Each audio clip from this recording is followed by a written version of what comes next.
In the 12 acupuncture points in which you could use to heal yourself, we talked a little bit about the energy in the spine, from the tip of the spine to the top of the head, governing vessel 20 to governing vessel 26. And today we talked about the conception vessel coming down the central line. And so we're talking about the microcosmic orbit. And there are certain things I like to explain a little bit of physiology, if I may. I'm going to do a rather poor drawing here, but it's a very basic drawing, and I'm going to talk about what's called the sphenoid bone. So if you put your fingers by the side of your head here, that's going to be your sphenoid bone, and it's a bone that goes side to side all the way across your head, and all of the other cranial bones of the body interact with the sphenoid bone. So if the sphenoid bone is healthy, you're going to be healthy. That's a very good start.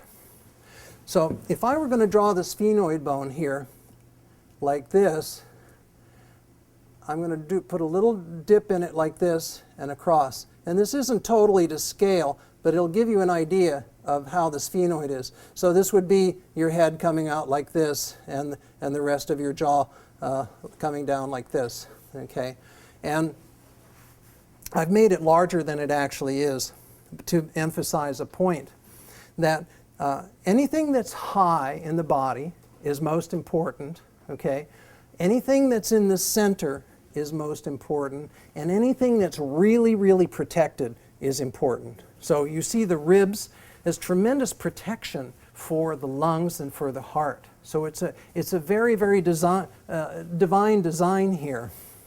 So inside of the sphenoid, right here, is your pituitary gland. And this is called the sella turcica, which means the Turkish saddle.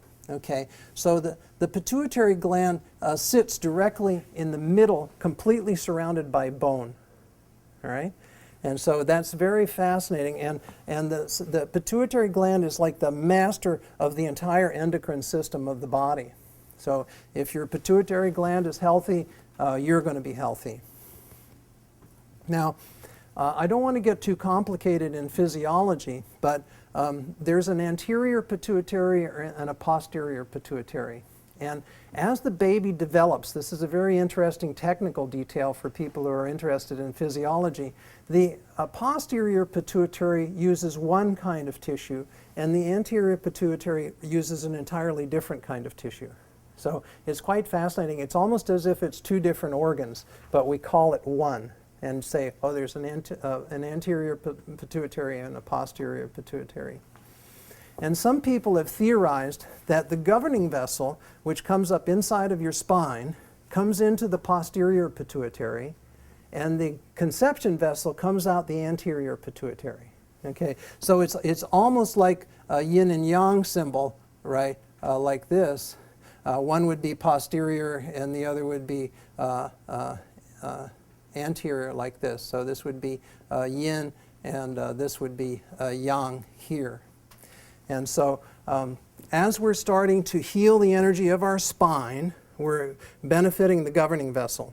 And then as we're starting to heal the energy coming down the center of our body, all these points that we've learned tonight, we're healing the anterior pituitary. So it's very, very simple to do. And when you do the microcosmic orbit, you are consciously awakening the governing vessel in your spine, and then you're consciously awakening the conception vessel, right?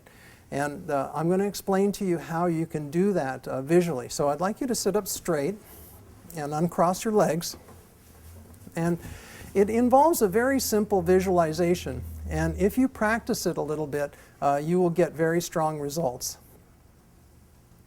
So we're going to associate the movement of visualization and the movement of energy with the breath.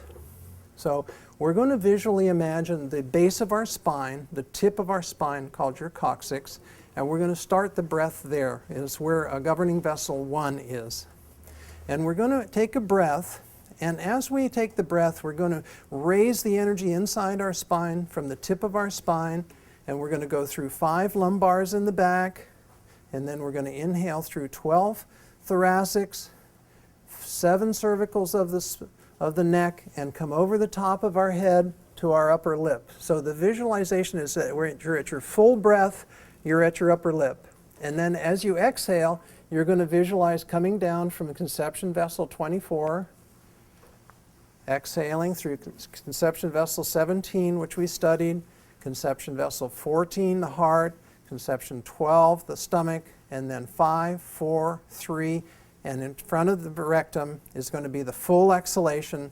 And then we're going to start the breath again at the base of the spine, and we're going to come up.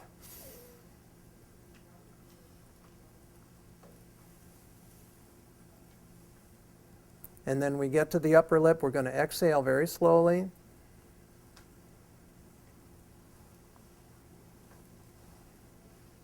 To in front of the rectum. And then we jump over the energy, and we're going to come up the spine again.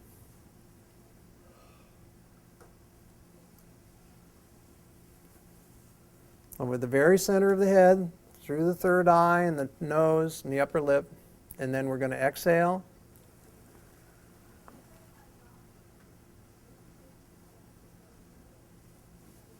Then we're going to inhale again, up through the 5 lumbars, up through the 12 thoracics, up through the 7 cervicals, through the head, to the upper lip. And then we're going to exhale.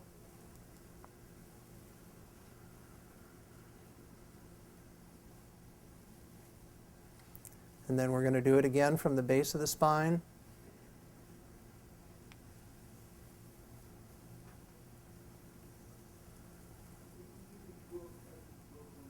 And exhale again.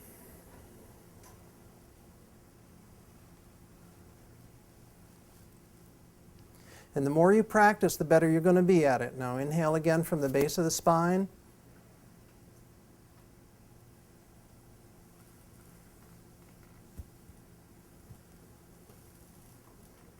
And exhale.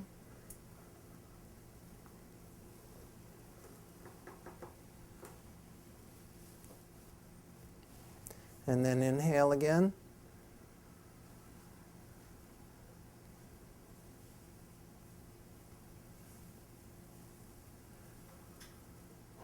And then exhale. And then after you've done 9 rounds, you sit calmly like this and totally relax, and you just feel. You watch what happens inside your body like a picture show. You don't engage your mind, and you just stay with long, deep, slow breathing.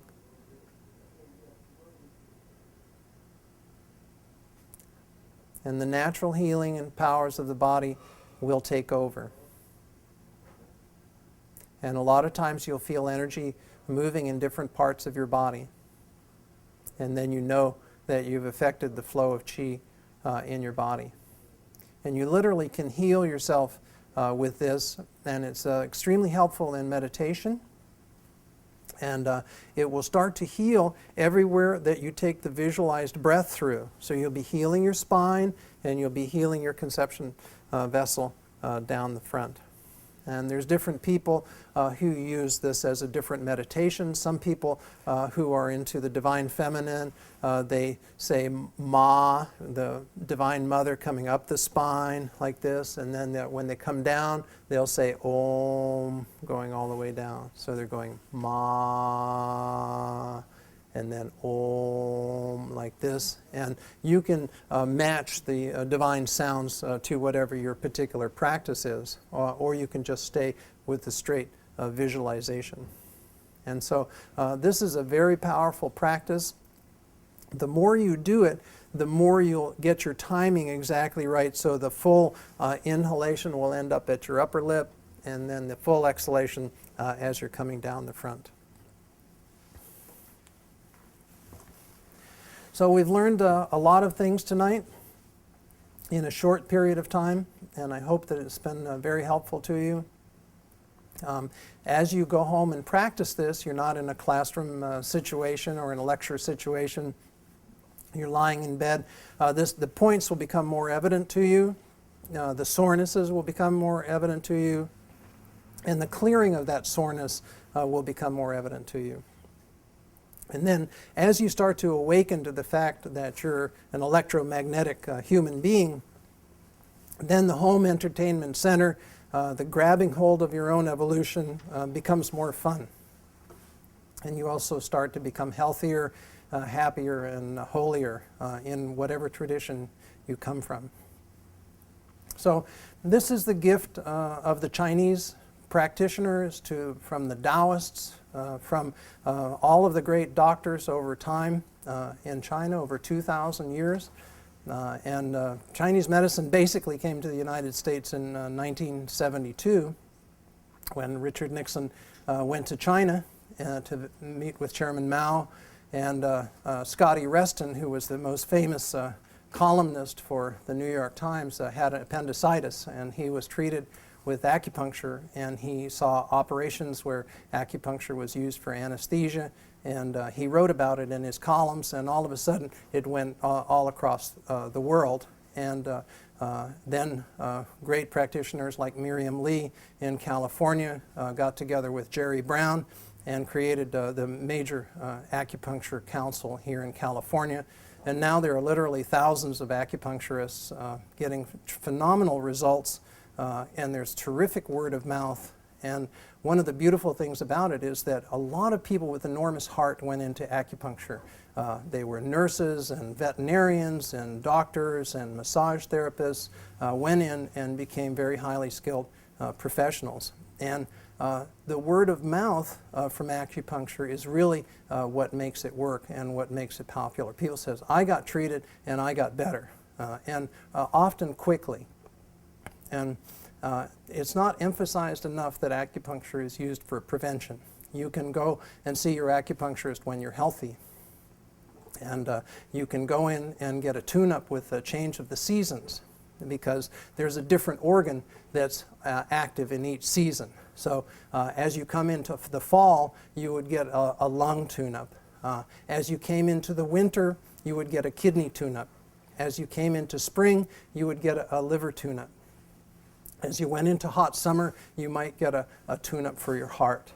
And so ideally, the doctor is there to help you prevent you from getting sick originally. And that's really what these self-help practices are about, is to learn how to eat properly, how to exercise properly, how to drink good water, and how to have a good positive thinking.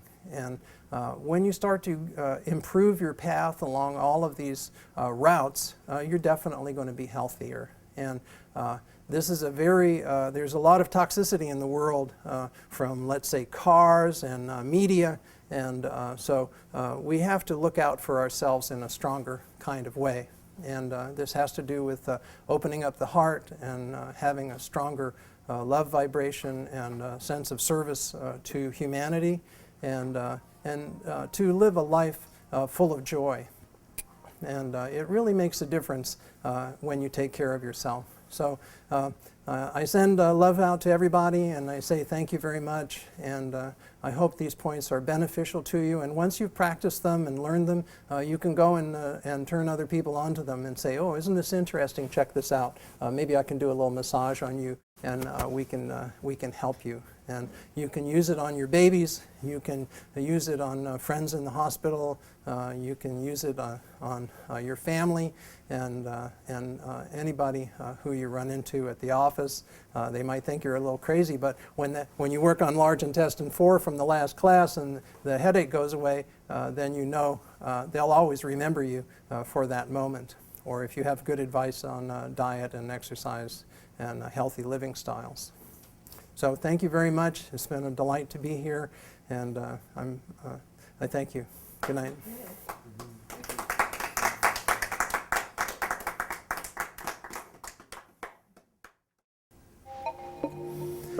I'm going to start out with a very simple breathing exercise, and it will become a little bit more relevant as we go along. The breathing exercise is called alternate nostril breathing, and I'll go through it a little bit more quickly than I would in a normal practice, but it's very, very simple to do, and it's something that I call a root practice, and it's something that you do every day. The Chinese had a very, very strong concept of what we call self-cultivation, where they actually took hold of their own evolution and they decided that it's a privilege to be incarnated on Earth, and so they're going to make the best of it. They're going to realize that life is a school and that they're going to consciously grab hold of their own evolution. So this can be done through getting acupuncture treatment or through working on yourself and the other disciplines which we mentioned before. And it's lovely to observe your body as a garden, and you cultivate your garden, and you make sure it doesn't get too much heat, you make sure it doesn't get too much cold, it's not too dry, it's not too wet. So we're trying to find the middle way in medicine so you don't fall off one end and you don't fall off the other. There's always a caution in this practice with the acupuncture points to warn any pregnant women who might be practicing this to consult with their acupuncturist before they practice these points, just as a caution. And I think that that's fair to ask that. So in alternate nostril breathing, we're going to be talking tonight, a number of the alarm points are on the center line of the body. In real healing, the closer you are to the center line of the body, the more important the field of energy is going to be and the points are going to be. And usually the higher up in the body, the more important it's going to be. And also we'll see towards the end the principle of as above, so below. Which has been a classic tenet in all of healing, that what's above is below inside the body, and it's possible that what's above us cosmically is being reflected inside of the body. And these are classic Taoist concepts in China, and quite well known by the general population. The alternate nostril breathing is a way of balancing the left and the right side of the body. And it's also a way of making one out of two. So you've got the two channels, and eventually you're going to bring those two channels into the center of the spine, and then you're going to bring the energy up the spine, piercing all of the chakras or energy centers of your body, and going out the top of your head into infinite cosmic awareness. And it's something that we all can do. It's not just for the rich, it's just not for the powerful, and it's not for the clergy, it's for literally for everybody. And it's our divine right to be able to do that. So in alternate nostril breathing, there's two ways to do it. This is the simple way, like this. We're going to go from one nostril to the other. Or the main way that it's taught is you bend down these two fingers. This is called Vishnu Mudra. And you're going to close off your right nostril. And you're going to close your eyes, uncross your legs, keep your spine straight, and you're going to inhale through your left, close off the left, and exhale through your right. And you're going to inhale through your right, close it off, and exhale through your left. That constitutes one round. Then you inhale through your left, close it off, and exhale right. Inhale right, close it off, and exhale left. That's 2 rounds. And inhale left, exhale right, inhale right, exhale left, inhale left, exhale right, inhale right, exhale left, inhale left, exhale right, inhale right, exhale left. We're going to do 4 more rounds. Inhale left,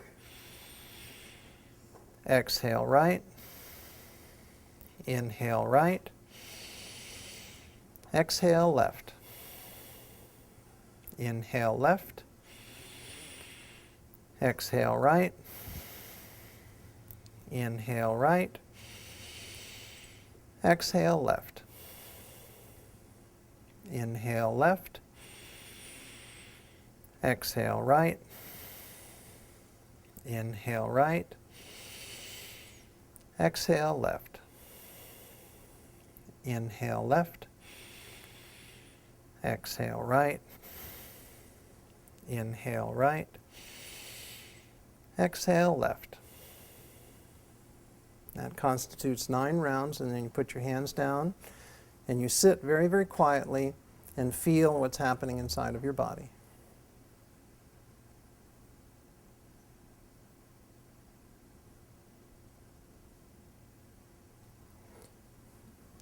So what I feel inside of my body is I feel waves of energy moving all throughout my body, through my arms and my legs and my upper body, and through my head.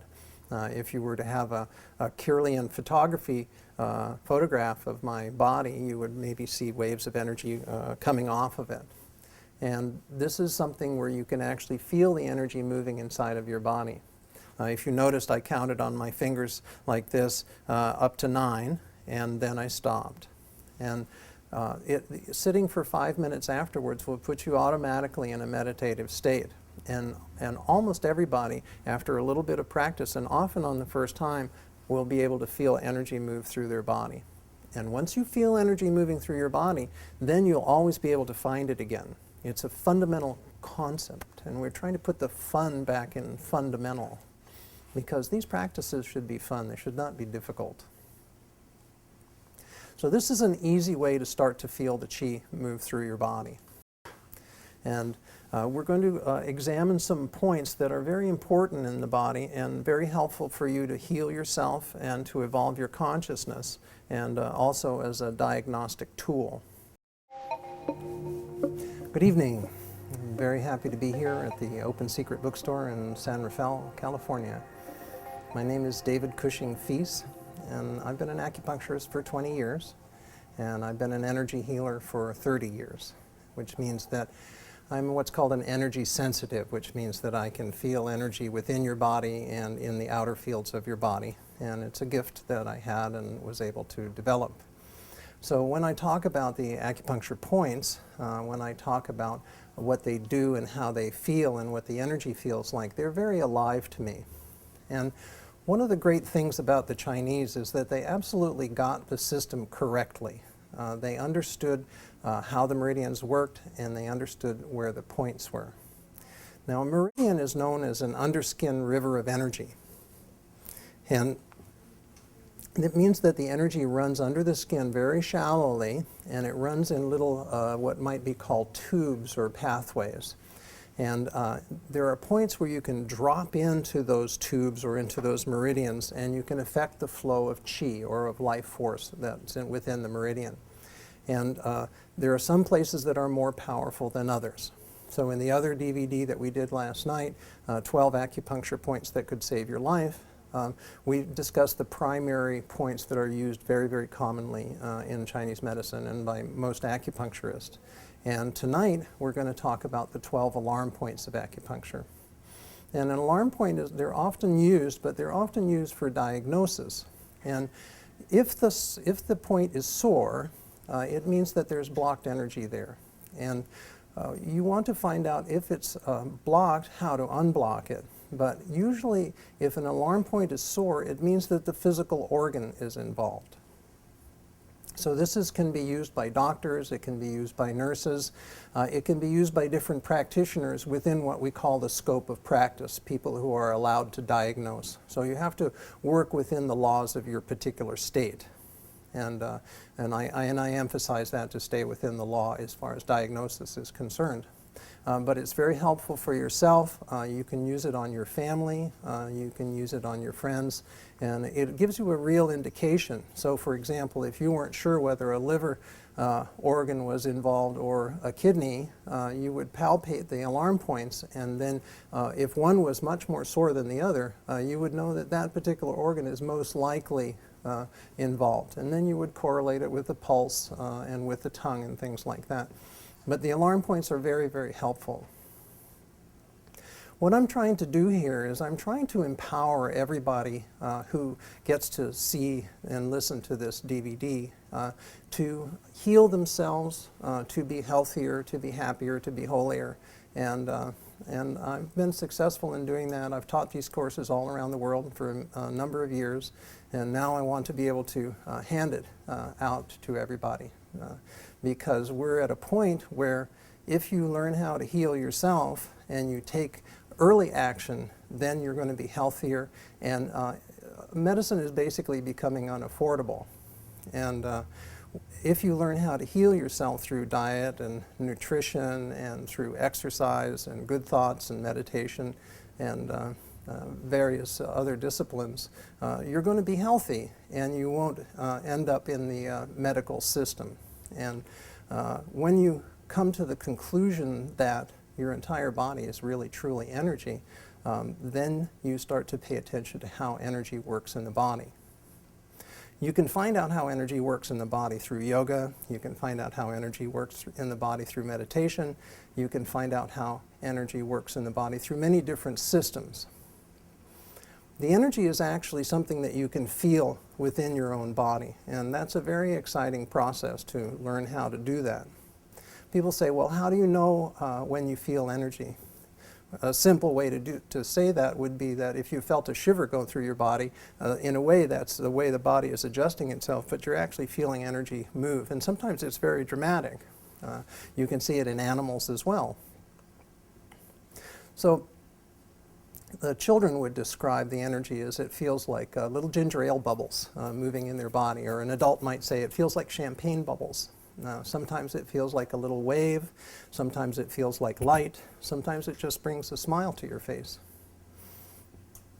So it's my belief that it's our divine right to learn how to find this system within our own body.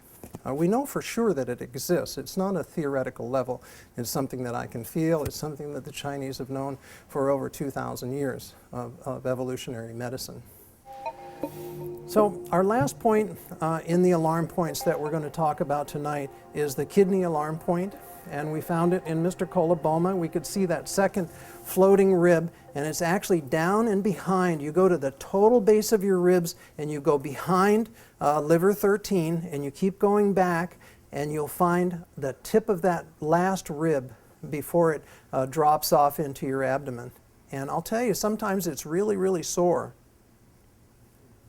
And this is the diagnostic point for the ribs, for the kidneys. And it's a point that you can diagnose gallbladder inflammation, and you can diagnose gallbladder stones. So this might be a way that if the doctor is looking at you, and I'm all in favor of doctors looking at this video and at this DVD and learning all of these points, because the doctor might want to know, oh, is this a gallbladder problem? And he can go in and palpate this 12th rib, and he'll have at least a stronger idea of whether there's a gallbladder stone involved, and also to diagnose the condition of the kidneys.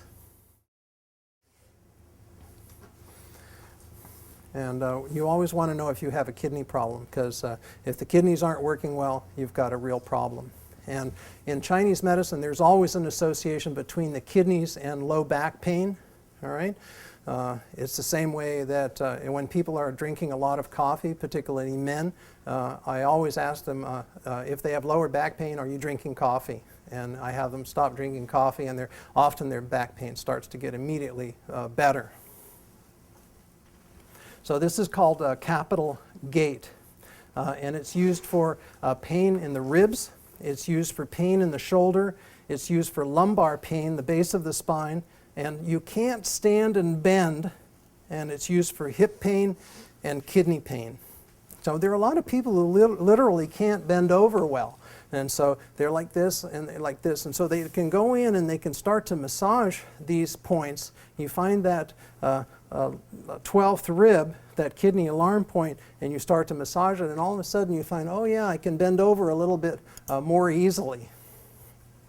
And so it's an easy to find and important point for healing yourself.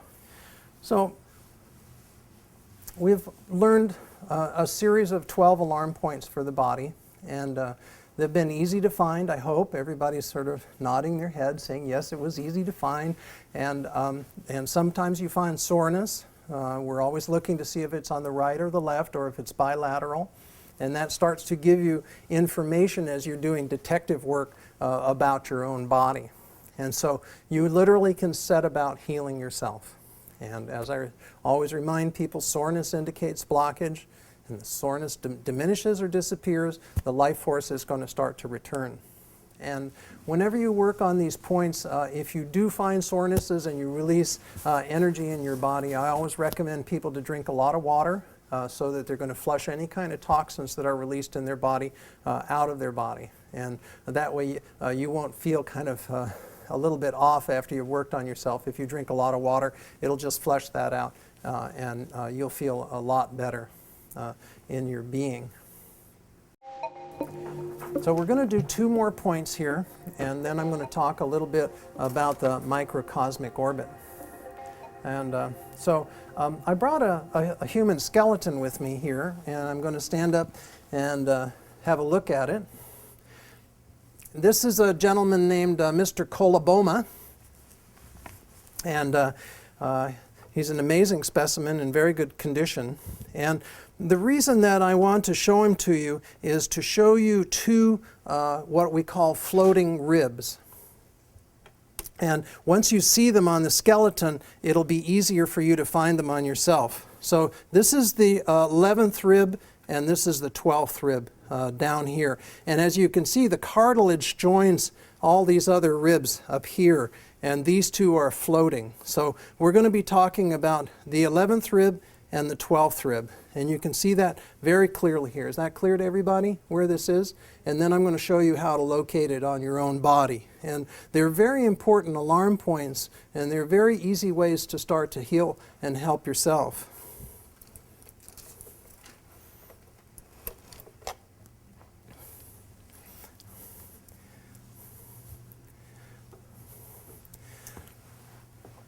So this is going to be called liver 13. It's going to be the 11th floating rib.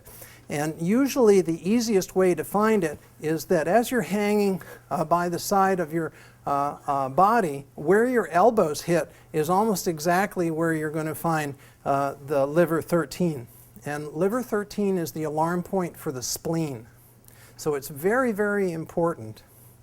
So you can go in like this. Where are my elbows? You go in and you'll actually feel that floating rib in your body. And then eventually we're going to go back, and we're going to find the other floating rib a little further back in the body. So I'm on my floating rib here, and liver 13 for the spleen.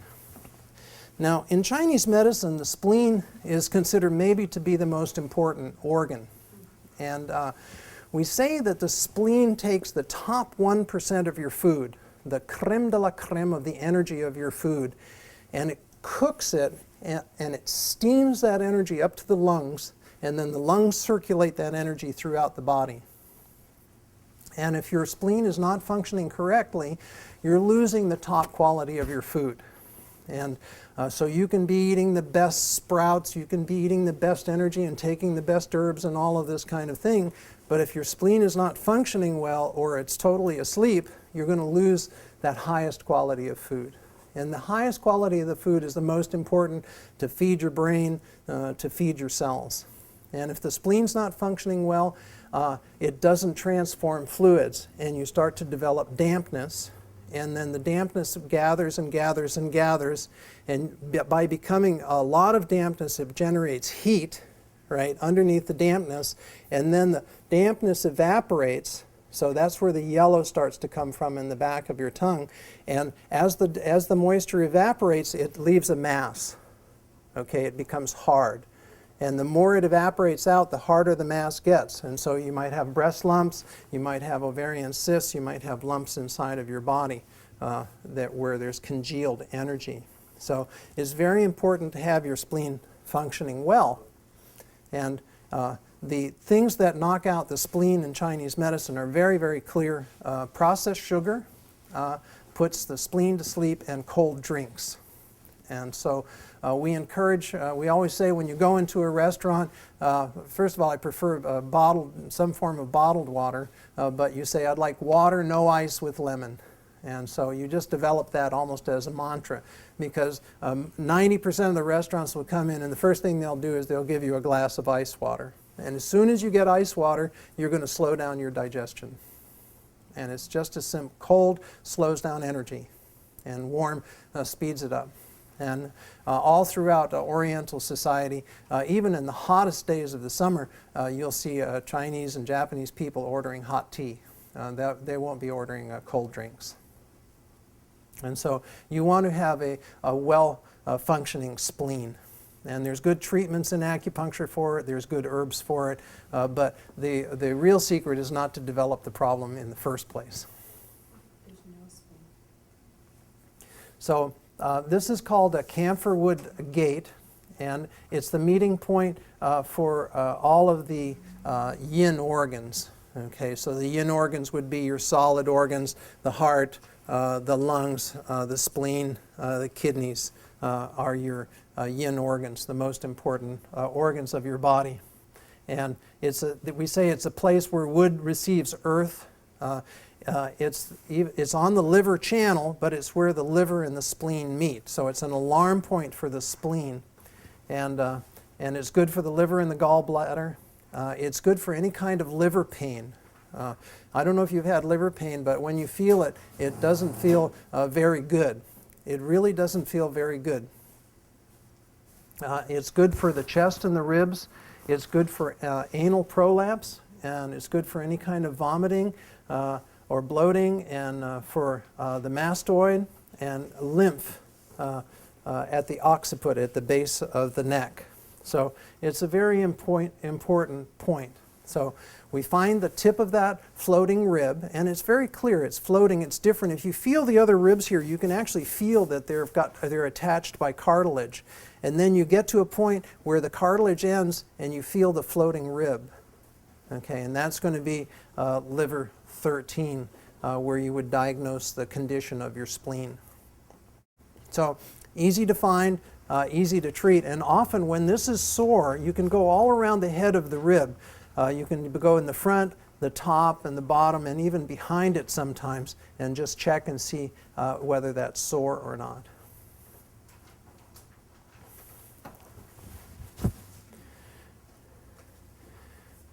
So Chinese medicine is truly amazing. They have 2,000 years of experience, and they really treat a lot of serious cases in acupuncture in China over a long period of time. In the West, we don't see really serious cases very often, because really serious cases end up in the hospital, or they end up in the emergency ward. But if you're treating people in China, you see a lot of very serious cases as an acupuncturist. And the idea here is always, again, I emphasize prevention. So our gallbladder alarm point is called gallbladder 24. It's known as Ryue, which means sun and moon. So it's a very balanced of yin and yang. And if we remember that the gallbladder is in charge of decision making, so it has to do with clarity of thought. And this point is quite easy to find, as the others are. We're going to go below, one rib space below liver 14. And that's in what's called the 7th intercostal space. And once we've located that space, we're going to palpate it and see if it's tender. And mine is also a little bit tender. And one of the diagnoses for stuck liver qi and stuck gallbladder qi is people are sighing a lot. So they're going in the office or at home, and it's one way of diagnosing yourself if you find yourself sighing like that. So the gallbladder point is bilateral. You'll find it on both sides. You come straight down like this, so it's here, maybe a little bit off to the side, and you'll also find it on the other side. And it's a very effective point with which to treat yourself. So when you work on gallbladder 24, you're going to be in a point of being able to diagnose the condition of your gallbladder. Excuse me. So we're coming to liver 14. And liver 14 is the end of the cycle. So as I mentioned before, in the 24-hour cycle, The liver is the last energy of the organs that lasts for 2 hours from 1 to 3 in the morning. There are different emotions that are associated with the organs in Chinese medicine. The liver is the organ that's associated with anger. And it's often a cycle where if you're angry, you might drink more alcohol, and if you drink more alcohol, your liver becomes more toxified and you become more angry. So you're actually in a loop, in what might be called a catch-22, and it becomes kind of hard to get out of that. So if you set out to heal your liver, which has more than 300 functions, you're going to affect the entire well-being of your body. We call it the master alchemist of the body. So it's very important to have a healthy liver. The other organs that are involved with emotions is the lungs are associated with grief, the kidneys are associated with fear, and the spleen is associated with sadness and melancholy.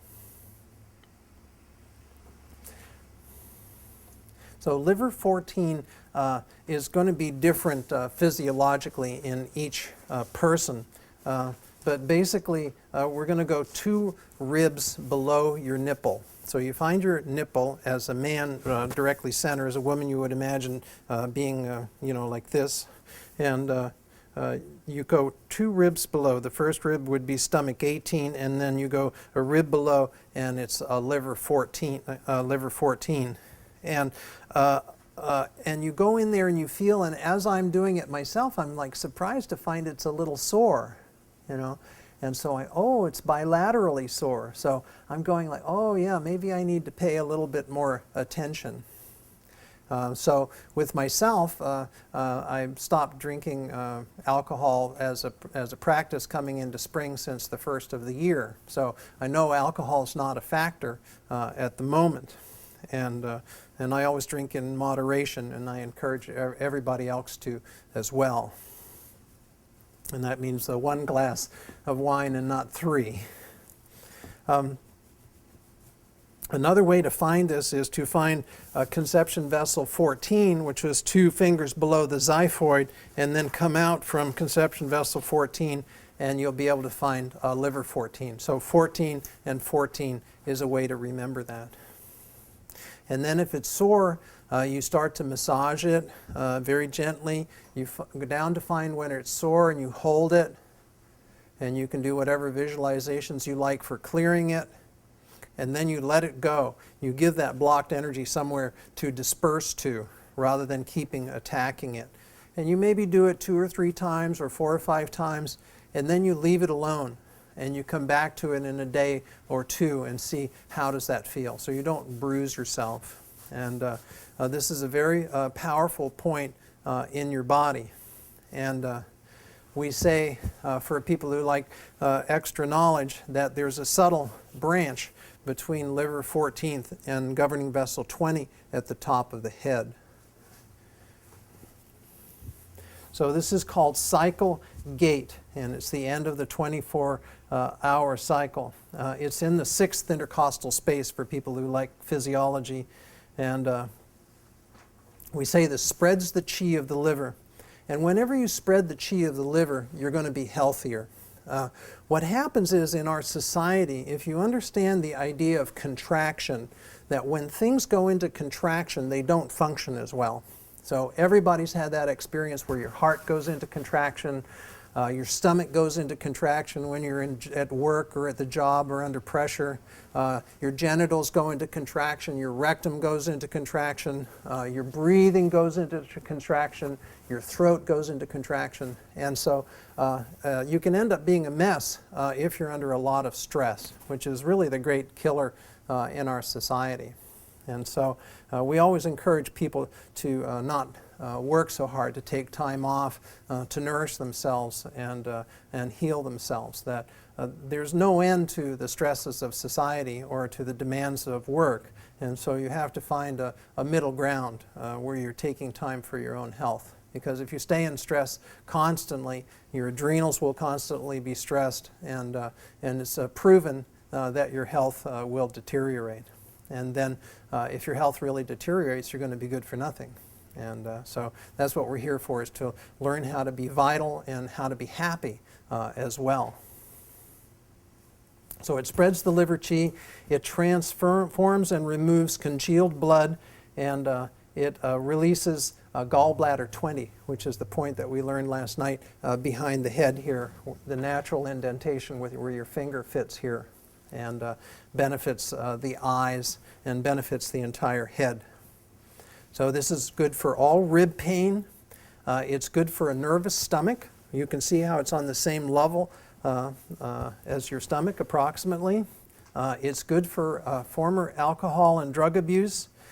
It's a point that's important for obesity, and it affects your thyroid and liver, and particularly the right liver 14 will benefit obesity.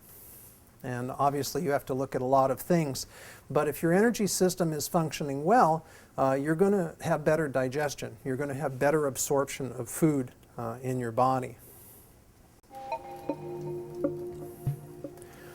Now we're going to come to a point that's literally on the side of the belly button. And it's a point that's called stomach 25, and it's called celestial pivot, Tian Shu. And it's the alarm point for the large intestine. And this is a point that's going to vary structurally depending on how big somebody's belly is. Or if you're very thin, it might be one way. If you're very large, it might be another way. But basically, it's about 2 to 3 fingers out directly from the side of your belly button. Okay, so you can literally put the over the center of your belly button, 3 fingers, come out and find that point. Okay, and when it's sore, it can be very sore, and often it's sore just on one side and not on the other. So if it's sore on the left, it's maybe more likely that this is going to be your descending colon. If it's on the right, it might be more likely it's your ascending colon. So on your right, the large intestine ascends, and then it comes to what's called the hepatic flexure or the liver flexure, and it turns. It becomes the transverse colon. It gets to the spleen, and it becomes called the splenic flexure, and then it goes down on the left. And then there's one last turn before it goes out called the sigmoid flexure. So if all of that's healthy, you're going to be healthy, and if it's not, then you have problems. And so stomach 25 is a way of starting to diagnose the condition of your large intestine.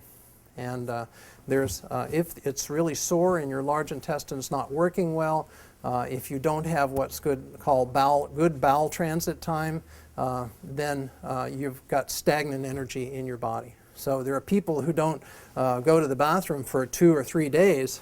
They don't have an elimination, and they consider that to be normal. And Yogi Bhajan always used to say that the best way to test bowel transit time was to eat beets. And he said, then you look at what comes out, and if they don't come out in a day, he says, no beets. And in 2 days, he says, no beets. In 3 days, and because when it comes out as beets, it's going to be red. And so it's kind of scary sometimes because you think it's blood, but it's really beets. And that will tell you how long your bowel transit time is. And ideally, each day you should have a bowel movement, and a good one. So the stomach 25 is the junction of the celestial and earthly qi.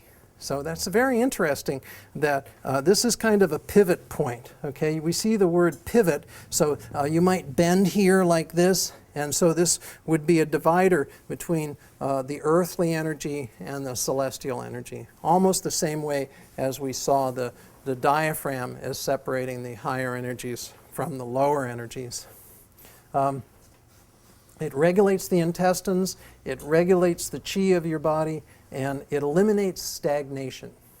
So this is a very, very important thing. If the digestion is stagnant, you are not going to have healthy bowels.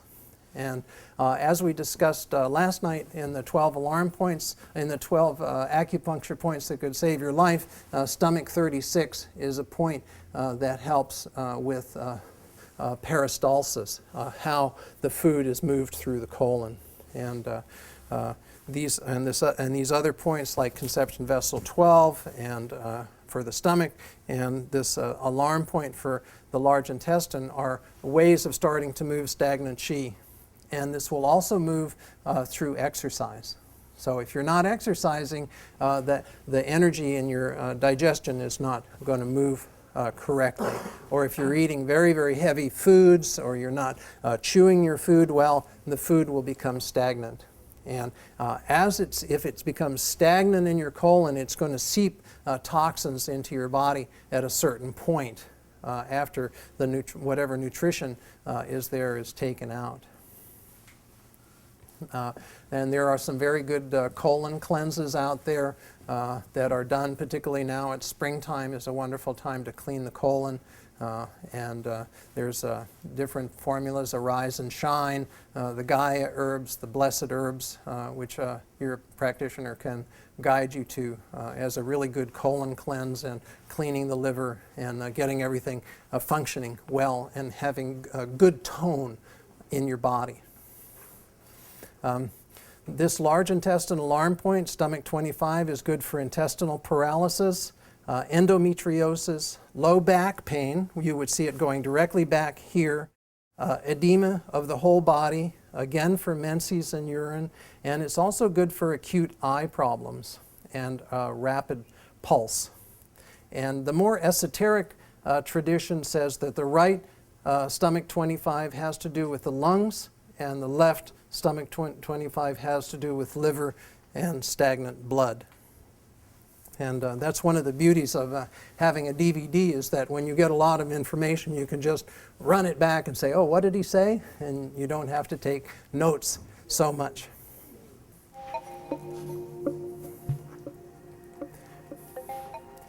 So the last point that we're going to talk about on the conception vessel meridian is maybe 2 fingers above your pubic bone. And it's called conception vessel number 3. And the Chinese call it central pole. And as you understand the esoteric knowledge that's associated with it, the central pole is the North Star. And in that part of China, the North Star was literally the center of the world. Everything rotated around the North Star. So it was very, very important. So the bladder obviously is very, very important in your health. When it's not bothering you, you don't pay any attention to it. But when it is bothering you, then all of a sudden it can be a very big problem. So this is called the alarm point for the bladder. We see a lot of elderly people who are having trouble with urinary problems, and some of this has to do with lack of exercise, and some of it has to do with diet. I always encourage people to, when they're urinating, to urinate a little bit and then stop, and urinate a little bit and stop, and that way you strengthen the muscle, much as you might strengthen a sexual organ through Kegel exercises. And so it's important to keep that organ strong of urination. We say that this point assists in the transformation of qi. It regulates the uterus, and it alleviates what we call damp heat.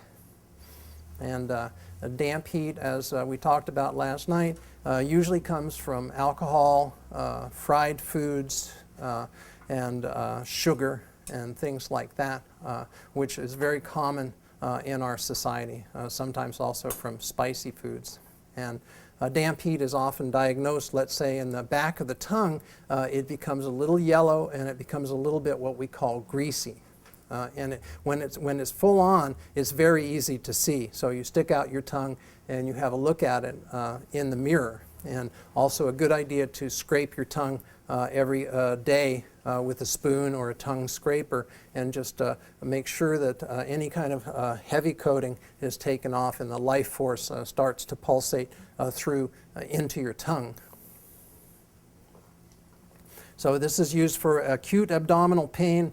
It's good for urine and sperm and urine menses problems. It's good again for weak body. It's good for hernia, and it's good for helping with infertility. So all of a sudden, you start to have a powerful tool within your within your own hands to heal all of these different problems going on in your body.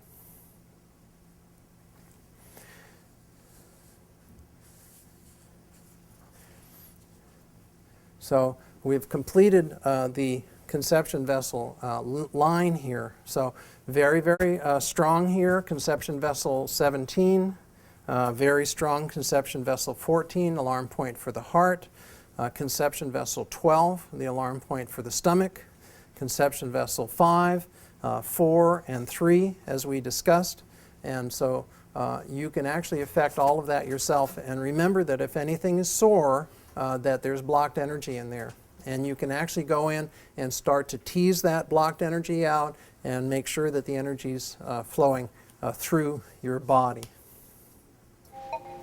Now these points, these next couple of points are relatively close to each other. So if you were going to find a secret in this, is you can actually start to massage the entire conception vessel meridian from the top all the way down through to the top of your pubic bone and through if you like. How are we doing? Is everybody having fun? That's good. I'm glad. So you're becoming empowered. You're getting information, and this is really how you're going to get free inside your own body and not to become dependent on the outside healing. And when you need outside healing, reach out for it. I love it when people go get massage or a regular acupuncture tune-up or a chiropractic tune-up or cranial work. I'm strongly in favor of that in preventive medicine, because that's really where medicine is going today, is towards prevention. And that's what I'm talking about today, is how can we get a jump on this and be healthy literally for the rest of our lives. And it's not that difficult. A lot of it has to do with the basics. And we're always remembering the basics. And who was better at the basics than your grandmother? She said, chew your food. She said, sit up straight. Don't bend over like this. And all of these pieces of advice were from her own experience and being passed on to you, but usually it was irritating to hear it. The reason that you chew your food is that there's an enzyme in your saliva called ptyalin or pitolin, and it's the major enzyme that's involved in the digestion of starches. So any starch that you eat, whether it's spaghetti or bread or anything like that, the digestion starts in the mastication in the mouth, where the food is broken down and it's infused with ptyalin. And so every work that you do in your mouth in digestion and chewing and breaking food down is going to not have to be done by the stomach, because the stomach doesn't have teeth. So chew your food well. You know, most people will take a couple of bites and then have a drink of water. But if you didn't drink water to wash it down, would you be able to swallow it easily? And the answer is the way you swallow it easily is you chew your food. It's very simple. So conception vessel 4 is going to be 4 fingers down from your belly button. And it's the small intestine alarm point.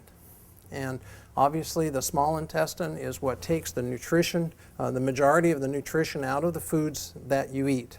And it's a very, very important organ. And it emphasizes that this is called origin pass.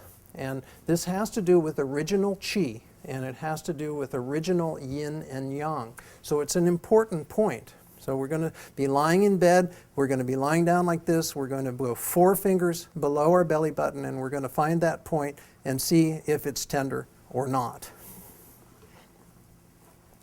This is an important point. It's called a cinnabar field, or the life gate, and it nourishes and stabilizes the kidneys, interestingly enough. And in Chinese medicine, the kidneys are like the root of how strong your body's going to be. The kidneys affect how your teeth are, your sexual potency, the condition of your lower back. And this is actually a point that's used for a weak body and to strengthen your entire body. It's used for urine problems and menses and fertility, against fibroids, and against again, to free your diaphragm. So with a very simple regular massage down this entire central line, you're going to be able to benefit the central line of your body. And so it's very easy and it's very fun to do. And it's what I call the home entertainment center. Okay, so you actually see working on your body as a home entertainment center. And as you're working on your body, very often you're going to be able to feel the result as the chi moving in your body. Or you're going to feel these little waves, you're going to feel some light, or you might feel some tingling in your body, or you'll actually feel the organ inside of your body. And then you know that you're starting to affect your own body.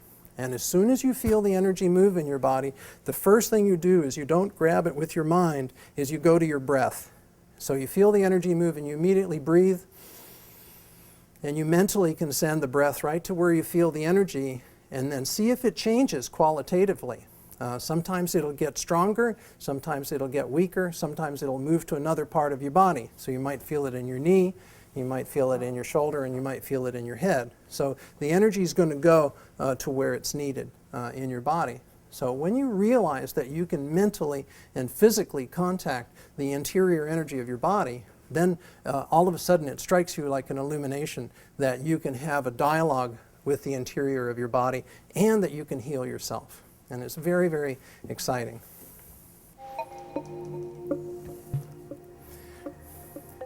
So we're going to continue on the central line here, the conception vessel meridian, which runs from your lower lip here. Just below your lip is a little groove here. It's called conception vessel 24, and it's called, in Chinese, it's called catch drool, which is kind of a funny name, but that's actually what it does. And it's an intersection point of the governing vessel, the conception vessel, and the stomach sends a branch there, and the large intestine sends a branch there. So it's a very powerful point. So we're going to drop below the umbilicus.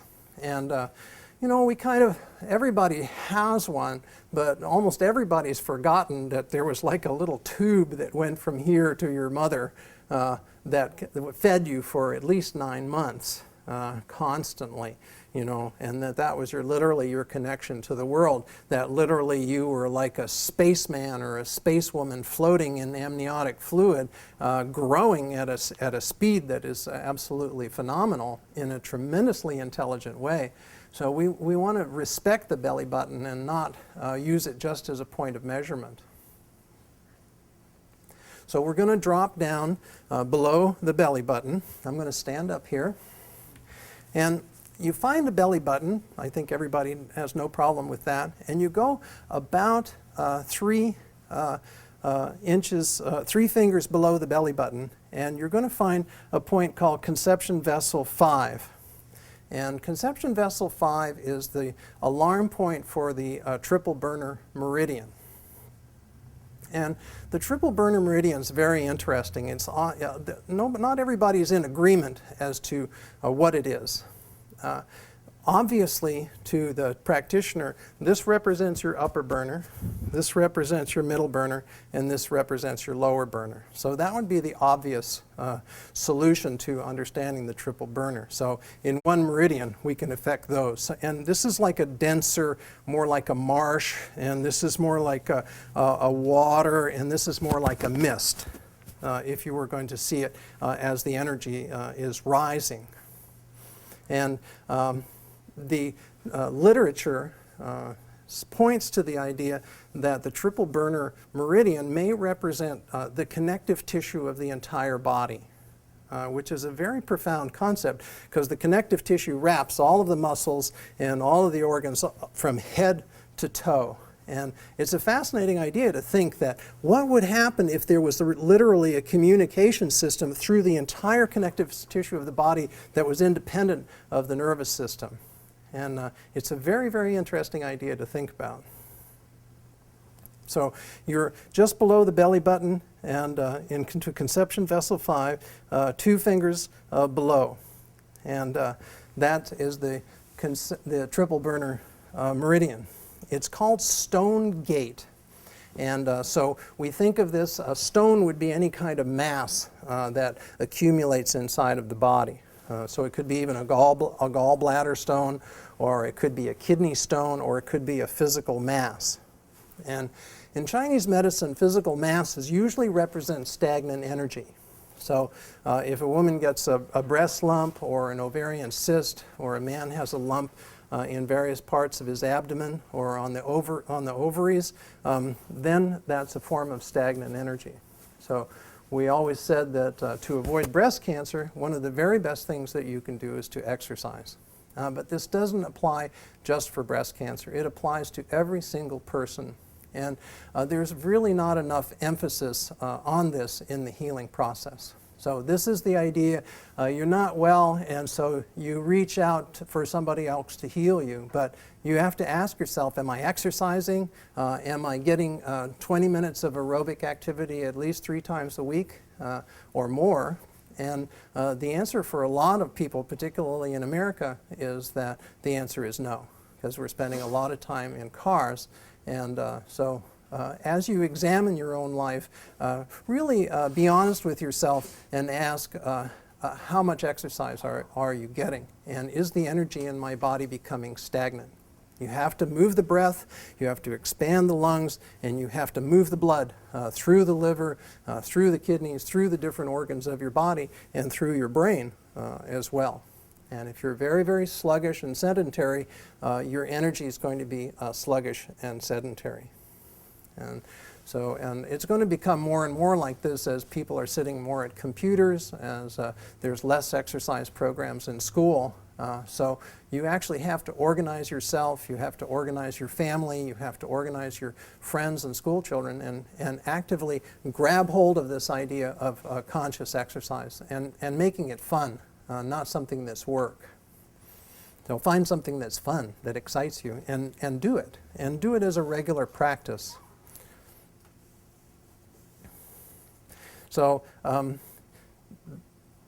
this conception vessel 5 will obviously benefit your uterus. It benefits urine problems, and it benefits stone masses in the abdomen as well. So a good point to be able to work on. Now the next point is really a fun point, and it's super easy to find.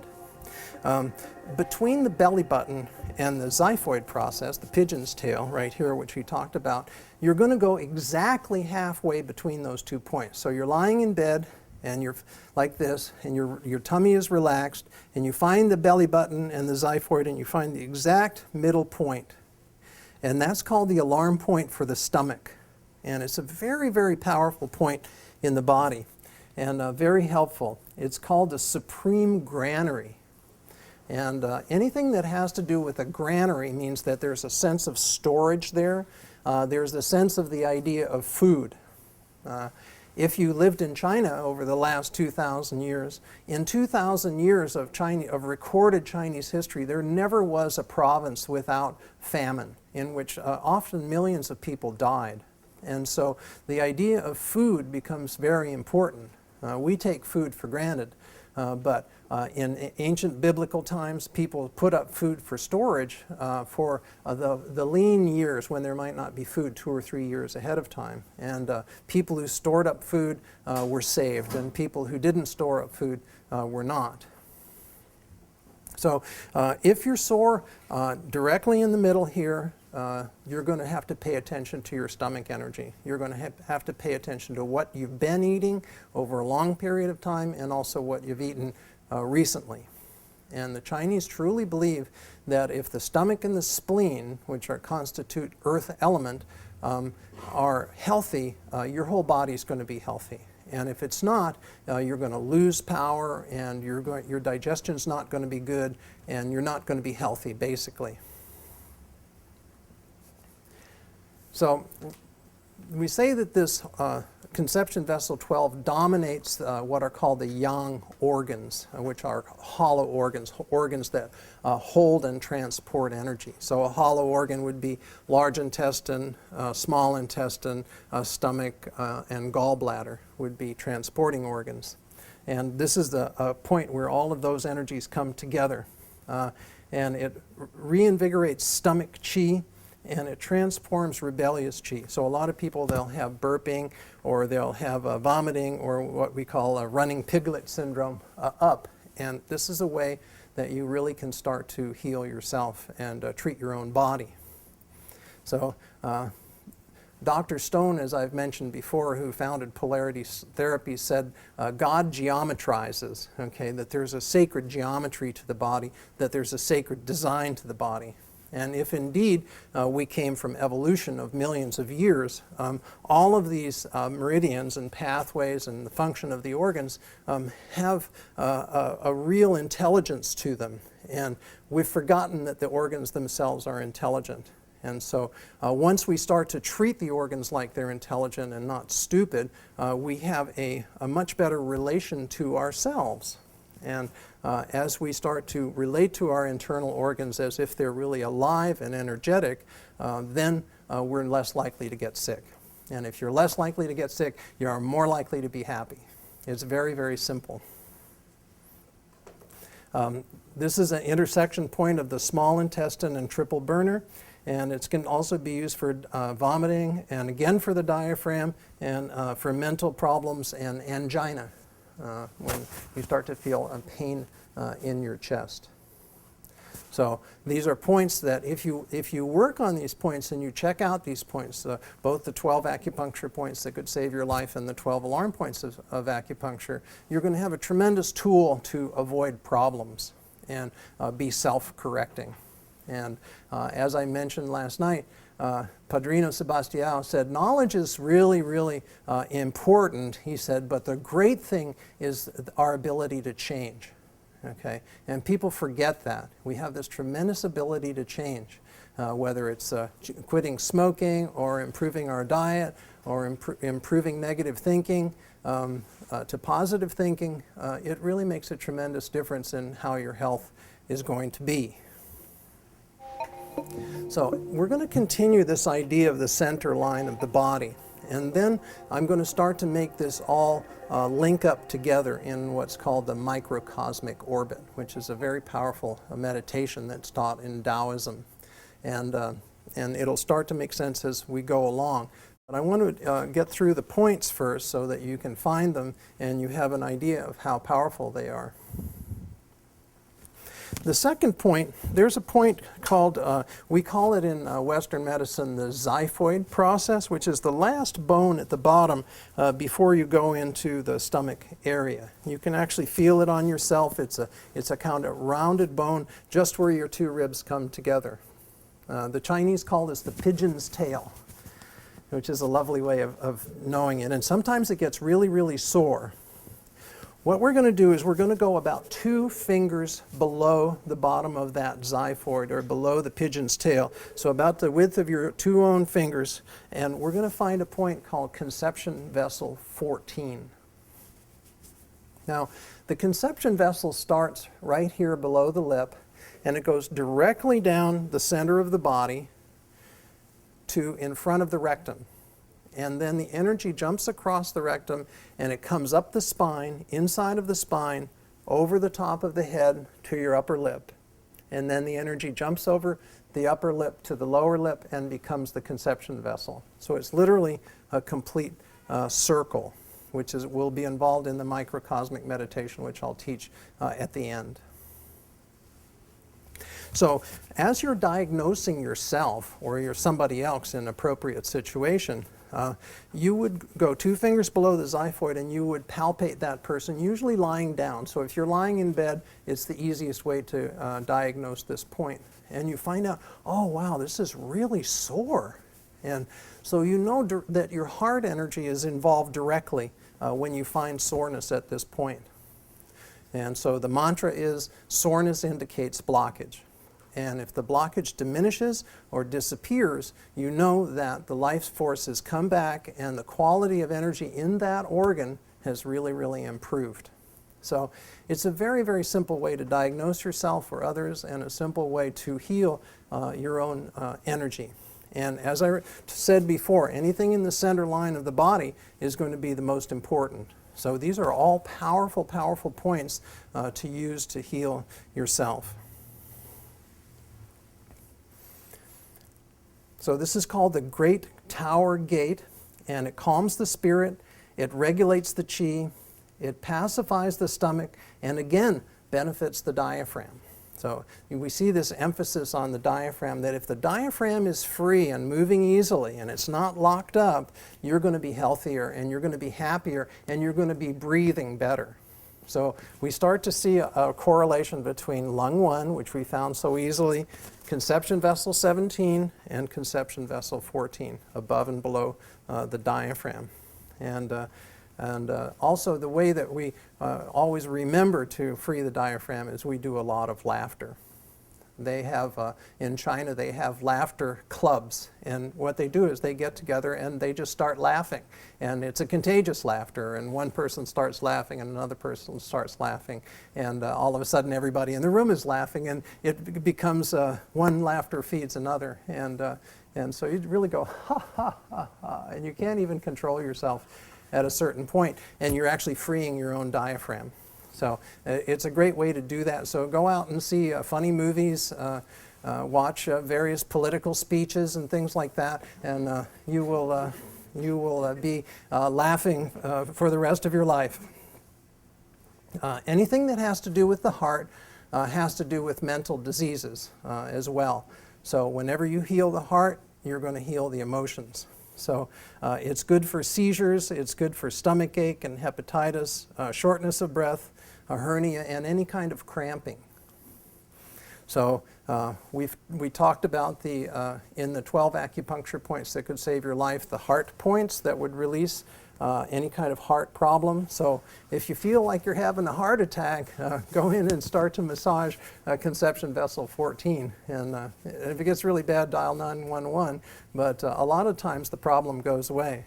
And they find that a lot of heart attack energy is really gas and indigestion. So as you're empowered by these points, as you're empowered by these healing methods, a lot of times the problems that you have will just disappear. Not always, but often. The second point we're going to talk about is called chest center. And it's known as conception vessel 17. And it's a point that is needled, and it's quite profound and easy to find. In a man, you would find where your two nipples are, like this, and then you would come to the exact center between your two nipples. And that's where you'll find conception vessel 17. You can find it, you just find your nipple energy here and come to the center. With women, you'll have to imagine as if your breasts were straight out like this and come center like that. And it's a point that's an energy feed to both breasts. So if you know where to find this point, you can have healthier breast energy. It's less likely that you'll have any kind of breast problems. It's a point that's used for mastitis, and it's a point to help avoid breast cancer as well. I've taught many years how to avoid breast cancer classes around the world, and using these different acupuncture points and nutrition and emotional work. So it's nice to be able to locate this point, and often it's sore. So what do you do when it's sore? The first thing is you locate it, and once you've located it, you do a little massage on it with one of your fingers or two or three of your fingers, and you go down in a spiral motion, going down until you feel the soreness in your body, and then you hold it there and you imagine it dispersing, or you can put light into it, or you can put a good thought into it, or a breath, whatever's going to be comfortable for you, or just hold it, and then you let it go, which is a way of starting to disperse blocked energy in your body and to strengthen the point. If you keep attacking a point too much, it'll close down energetically, and also you'll wake up tomorrow and you'll be sore in the middle of your chest, and then you'll think, oh, I didn't do this right, I didn't listen to the instructions. So when I first started out, I would attack all of these points really hard because I wanted it out right away. I wanted it out now, I wanted it out yesterday, and I would wake up and be really sore. So if I can pass on any counsel to you, this is important to learn. This point is called the Sea of Qi, and the palace of the pericardium. Now, in Chinese medicine, the pericardium is very important. It's peri means wrapping, and cardium means heart. So it affects the wrapping of your heart. So it's going to strengthen your heart. It's going to heal you. It's going to help your emotions in a lot of different kinds of ways. It's a point that suppresses rebellious qi if you have any vomiting or anything like that. And it opens up the chest and benefits the diaphragm. Now, if you see a diaphragm in a physical body, it's really quite extraordinary. It's a muscle, a rather thick muscle, that literally drapes like a tent 360 degrees around and attaches to the rib cavity around. And then the spine comes up through it, and various blood vessels and nerves and things like that. But it's very strong and very draped and 360 degrees around. So anything that releases the diaphragm is going to be beneficial to you. It will help your breathing. It will help with any kind of hiccups. You will feel better all over your body. We say that the diaphragm is the dividing line between your upper, higher spiritual energies and your lower energies like this. So your heart and your lungs and your third eye and your crown would be your upper energies, and then your lower energies would be digestion, sexual energy, and elimination.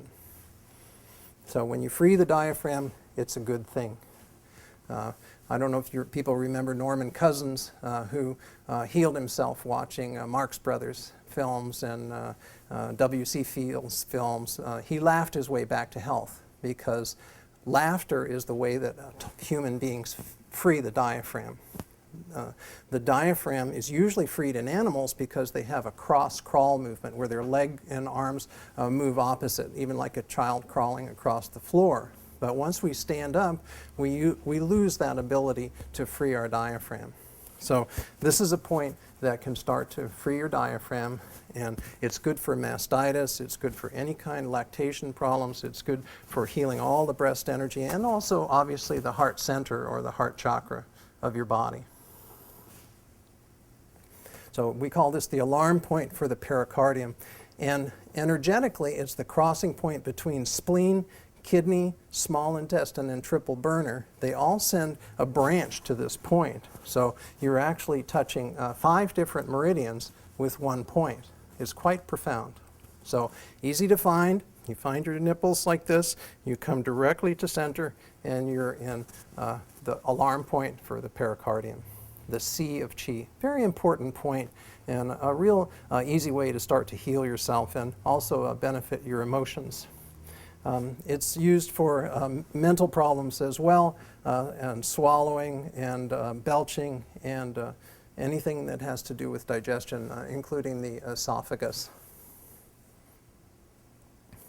So we found 2 points, easy to find, easy to use as promised, and it's fun to start to explore your body. My teachings over the years have had to do with what I call the home entertainment center. We're trying to overcome the taboo of touching your own body. We're told as children, we're not allowed to touch ourselves. And what I do is I encourage you to touch every single part of your body without any exceptions, and have fun doing it. And part of that is actually touching yourself to heal yourself. We're usually taught that if we want to be healed, we have to go to somebody else to be healed. And as you really start to understand the process, and as we're going into the modern, what we call the modern era, we're going to have to start healing ourselves in a profound way. In the old communist Chinese rule, you would get one appointment with a doctor. And there was about one doctor for 250,000 people. So that's almost unimaginable, but that's the way it was when the communists took over in 1949. So if you were lucky enough to get a doctor's appointment, they would give you a card, and they would say, when you've had this punched 5 times at the local Tai Chi or Qigong Academy, you've taken 5 classes, then you can come back for your second appointment. So they were emphasizing the idea that you have to grab hold of your own evolution. You have to grab a hold of your own health. You have to take action to heal yourself and not be dependent on saying, oh, give me a pill for this, or the doctor will heal me. It'll be an external thing. So basically, healing has to become an internal adventure, which is why I'm doing these 2 classes to pass on this information to a large number of people, and hopefully with a great effect and joy. The first point I'm going to talk about tonight is known as Lung 1. The Chinese give names to the points. Lung 1 is a central treasury. So when the Chinese say central, that means it's important, and when they say treasury, that means it's very important. So it's the beginning of the lung meridian. And it's a very simple, lovely concept in Chinese medicine that there are 12 meridians, and the energy in the meridian stays in the meridian 2 hours each day, 2 consecutive hours. And so 2 times 12 is 24, so there's a cycle. And the first meridian, which is from 3 to 5 in the morning, is the lung meridian. So usually in meditation and monasteries and different practices, people get up early in the morning to do their practices, and it's in lung time. So the world is quiet, it's not busy with people moving around, and the chances of having a very good meditation and a strong experience are good. So being the first point of 364 points in your body is very important. So we're going to talk about going through the whole cycle, and then the last meridian is the liver meridian. So we're going to talk about liver 14, which is the last point on the liver meridian. We'll locate it later. And that's the last point on the cycle. And then it begins again, it jumps back to lung time. So liver time is from 1 to 3 in the morning. And this is very important to have a good sleep, to have a well-functioning and relaxed liver. It really, really makes a terrific difference. We say in Chinese medicine that at night the liver stores the blood. And if it stores it well in a very relaxed and calm way, you're going to get a good night's sleep. And a lot of people who don't sleep well don't realize that their liver's not functioning well, and so they don't sleep well. So finding the diagnostic point for the liver is very important, and we'll talk about that in a little while. In Hawaii, an indentation is called a puka, a little hole. And so what we're going to do is we're going to feel inside of our shoulder here. You're going to find a natural indentation right there below the shoulder and below the clavicle. And right where your 3 fingers might touch covers lung 1 and lung 2. And so if you wanted to know if your physical lung was involved, you would go in there and palpate it, and you can go ahead and try it if you like, and see if it's tender. And then you would also do what's called a bilateral check. Okay, so one side might be sore and the other might not be. And so if it's sore on the right, the chances are that the lung problem is going to be more on the right. If it's on the left, it'll be more on the left. So this is a very easy to find point, and you see people often getting colds. It's normal in American society for people to get between 3 and 5 colds a year, or the flu. And this is really not the way the body's supposed to be. If you're healthy, the chances are that you won't have a cold or the flu all year long, or you'll only have it once instead of 5 times. And that's a lot of time to be out of action or not functioning at your peak. So as you start your coughing and any kind of flu symptoms, you can go in and you can actually treat yourself through lung 1, but you can also use it to find out the condition of your lungs. This point is a point that corresponds with the stomach. It's used for cough, it's used for asthma, it's used for chest pain, any kind of facial swelling, and swelling of the limbs. And it also affects the waist energy, what's called the belt channel. So the lungs are always associated with body hair, And they're the first line of defense in Chinese medicine. So it's the surface qi, we call it the wei qi, is related to the lungs as well. And that's the protection against the outside. So if your lungs are strong, the outside wind and different things will not invade inside of your body. So that was pretty simple to find, a natural indentation. And in Chinese medicine, a lot of times where there are indentations is where the qi will start to accumulate and where you can get information and you can effect a deeper treatment inside of the body.